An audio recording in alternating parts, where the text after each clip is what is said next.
గుండె నిండా గుడి గంటలు సీరియల్ ఈ వారం ఎపిసోడ్లో మరింత ఉత్కంఠభరితంగా సాగాయి. ప్రభావతి ఇంట్లో ప్రశాంత వాతావరణం మరోసారి గాలికి ఎగిరిపోయినట్లే. ప్రభావతి ఇంట్లో మరోసారి బెడ్రూమ్ల విషయంలో గొడవ జరుగుతుంది. కొడుకులు తమ పిల్లలను ఎత్తుకొని తిరగడం చూసిన ప్రభావతి ఆగ్రహం వ్యక్తం చేస్తుంది. ఇలాంటివి ఉంటే బెడ్రూమ్లో పెట్టుకోండి అంటూ శృతికి సూచిస్తుంది. కానీ శృతి తన తీరే వేరు. ఆ బెడ్రూమ్ అగ్గిపెట్టే లాంటిది అంటూ వేటకారంగా సమాధానం ఇస్తుంది. ఇదే సమయంలో మీనా కూడా ఆగదు. మీకేనా రూమ్ ఉంది, మాకు ఆ రూమ్ కూడా లేదు కదా అంటుంది. దీంతో ప్రభావతి ఒక్కసారిగా మండిపడి మళ్ళీ రూమ్ గొడవ మొదలుపెట్టారా అంటూ మీనా శృతిపై విరుచుకుపడుతుంది. ఇదంతా చూస్తున్న రోహిణి చిట్టి మంటకు అగ్గిపేస్తుంది. ఈ వారం రవి శృతి వంతు కదా, అవసరమైతే తన పుట్టింటికి వెళ్తానని శృతి చెప్పింది కదా అంటుంది. మీనా వెంటనే అది మాట వరస కదా, నిజంగానే వెళ్ళిపోవాలా అంటుంది. ఈ మాటలతో ప్రభావతి మరింత రగిలిపోతుంది. నువ్వు శృతిని నిజంగానే ఇంటి నుండి పంపించాలనుకుంటున్నావా అంటూ మీనాపై ఆగ్రహం వ్యక్తం చేస్తుంది. అలా అనుకుంటే హాల్లో ఎందుకు పడుకుంటాను అంటూ మీనా తిరిగి సమాధానం ఇస్తుంది. ఈ సమయంలో మనోజ్ తన రూమ్ ఇవ్వాల్సి వస్తుందని, నేను బిజినెస్ మ్యాన్ మీల్ కార్డ్ తిప్పే వారిని కాదు, దోశ అంటూ ఇటు వేసేవాడిని కాదు అంటూ అన్నదమ్ములను తక్కువ చేసి మాట్లాడతాడు. దీంతో శృతికి ఇంకా ఆగలేకపోతుంది. నీలా గుడి ముందు మా ఆయన ఆడుకోవడం లేదండి అంటూ దిమ్మ తిరిగిపోయే సమాధానం ఇస్తుంది. గొడవ పెరగడంతో సత్యం సీరియస్గా ఫ్యామిలీ మీటింగ్ పెడతాడు. ఇక అందరూ సంపాదిస్తున్నారు, ఇంటి ఖర్చుల కోసం ఎవరు ఎంత ఇస్తారో చెప్పండి అని ప్రశ్నిస్తాడు. ముందుగా మనోజ్ అడుగుతాడు. నేను 2000 ఇస్తాను అంటాడు. బాలు వెంటనే పెద్ద బిజినెస్ మ్యాన్ అంటున్నావు, 2000 గుడి ముందు ఆడుకునేవాడు అంటూ సూటిగా తిట్టేస్తాడు.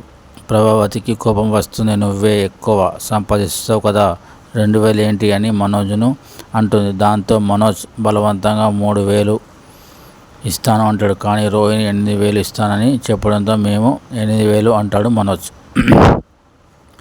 బాలు, రవి ఇద్దరు 10,000 చొప్పున ఇస్తామని మాట ఇస్తారు. మీనా కూరగాయల కోసం 2000 ఎక్స్ట్రా ఇస్తాను మామయ్య అని అంటుంది. అందరినీ ఆశ్చర్యపరుస్తుంది. దాంతో బాలు, అమ్మ డ్యాన్స్ స్కూల్ పెట్టింది, నెలకు 1,00,000 సంపాదిస్తుంది, కనీసం 10,000 ఇవ్వాలి అంటాడు. ప్రభావతి మాత్రం చేతులెత్తేస్తుంది. నేను ఈగలతో దోమలతో పోరాడుతున్న, నాకు వంతు లేదు అని. ఇక బ్యూటీ పార్లర్ ఓనర్ అయిన శృతి నేను నెలకు 5,000 ఇస్తాను అని చెప్తుంది. తర్వాత శృతి కూడా 10,000 ఇస్తాను అంటూ తల్లి మామయ్యను సంతోషపరుస్తుంది. ప్రభావతి మురిసిపోతుంది. సత్యం మాత్రం కఠినంగా చెప్తాడు. ప్రతి నెల 5వ తారీఖు లోపు డబ్బులు ఇవ్వాలి, అయితే ప్రభావతి డబ్బులు నాకు ఇవ్వాలి అంటుంది. దీంతో వెంటనే బాలు అన్నీ మింగేయడానికే కదా అంటూ సెటైర్ వేస్తాడు. ఇక రాత్రి అన్నదమ్ముల డాబాపై కూర్చొని మాట్లాడుకుంటూ ఉంటారు. మనోజ్ తన లెక్కలు చెప్పేస్తాడు. నేను 5,000, రోగం 5,000, మొత్తం 13,000, ఏడాదికి 1,50,000 అవుతుంది.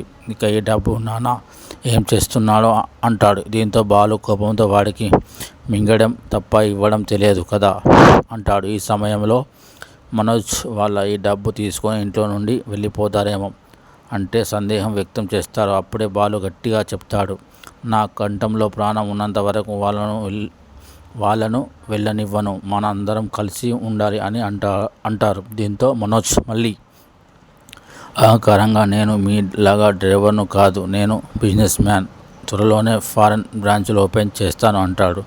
దీంతో రవి కూడా కోపం వస్తుంది. ఏ పని చిన్నది కాదు, శ్రమ గౌరవం ఇవ్వడం నేర్చుకో, అన్నకు క్లాస్ పీక్తాడు. మనోజ్ మరింత ఎగిరి పడతాడు. నేను చదువుకున్న వాడిని, నా మామయ్య నాకు 1,00,000 ఇచ్చాడు, నీ అత్తగారు నీకు పూల గంపలు ఇచ్చారా అని బాలుని రెచ్చగొడతాడు. దీంతో బాలు కోపంతో కట్టలు దాడుతుంది. నువ్వు కష్టపడి సంపాదించావా అంటూ మనోజ్పై దాడి చేస్తాడు. రవి ఆపడానికి ప్రయత్నిస్తాడు, కానీ గొడవ పెద్దదవుతుంది. రవి కూడా హెచ్చరిస్తాడు. ఇక మీదట మీనా వదిన గురించి మాట్లాడితే నేనే కొడతాను అని వార్నింగ్ ఇస్తాడు. మరోవైపు కిచెన్లో మీనా శృతి మాట్లాడుకుంటూ ఉంటారు. రోహిణి కూడా అక్కడికి వస్తుంది. ఏం మాట్లాడుకుంటున్నారో అని అడుగుతుంది. మేమంతా ఒకే కుటుంబం అని అనుకున్నాం, అంతలో నువ్వు వచ్చావు అని శృతి సెటర్ వేస్తుంది. దాంతో రోహిణి మండిపడుతుంది. అంటే నేను కుటుంబం కాదా?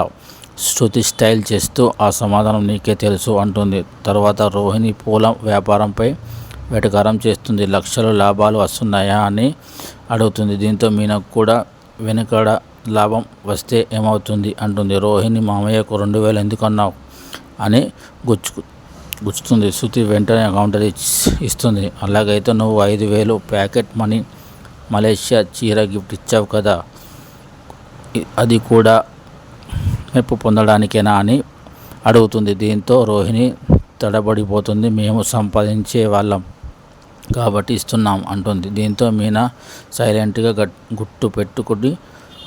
గుడ్డు పెట్టే కోడి లేని నొప్పి ఆమ్లెట్ తినే వాళ్లకు ఎందుకు అంటూ దిమ్మ తిరిగే డైలాగ్ ఇస్తుంది. రోహిణి ముఖం వాడిపోతుంది. ఆగ్రహం కిచెన్ విడిచి వెళ్తుంది. తర్వాత కిచెన్లోకి వచ్చి నాకు స్ట్రాంగ్ టీ నువ్వు అంటాడు. మీనా ముఖం మాడిపోవడం గమనించి ఏమైంది అని అడుగుతాడు. మీనా రోహిణి వచ్చే డబ్బుల మీద తక్కువ చేసి మాట్లాడింది అంటుంది. బాలు మనోజ్ కూడా అలాగే మాట్లాడాడు, అందుకే 2-4 కొట్టేశా అని చెప్తాడు. ఇద్దరి మధ్య ఉన్న ఆ అనుబంధం ఆత్మీయత మరింత బలపడుతుంది. మరుసటి రోజు శృతి అమ్మ శోభ ఫోన్ చేస్తుంది. దీపావళి నిన్ను అల్లుడితో ఇంటికి రమ్మని ప్రేమగా చెప్తుంది.